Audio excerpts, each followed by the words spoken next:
untuk setahun yang 18% tu. So tak mustahil anak-anak muda kita kalau kita biar memang akan jadi, bukan kita mewarisi kekayaan, mewarisi muflis. Kan? Dan okey lah kalau boleh hidup sampai anak cucu. At least ada juga kalau dia meninggal dengan hutang, so tinggalkan anak cucu dengan hutang. Kalau tak kahwin lagi tak apa, kalau dah kahwin dah kesian partner masing-masing kan. Apa nak jadi dekat generasi kita akan datang kalau kita duk sentiasa didik ni. Dan sebenarnya benda ni dah jadi kanser lah sebenarnya. Kanser dalam masyarakat kita.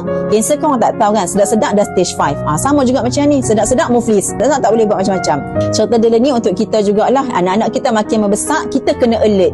Kita yang kena pantau apa yang anak kita buat kan. Sebab kiri kanan depan belakang ada je hutang, loan bagai semua kan. So kita sebagai waris nanti kena tengoklah anak-anak kita ni macam mana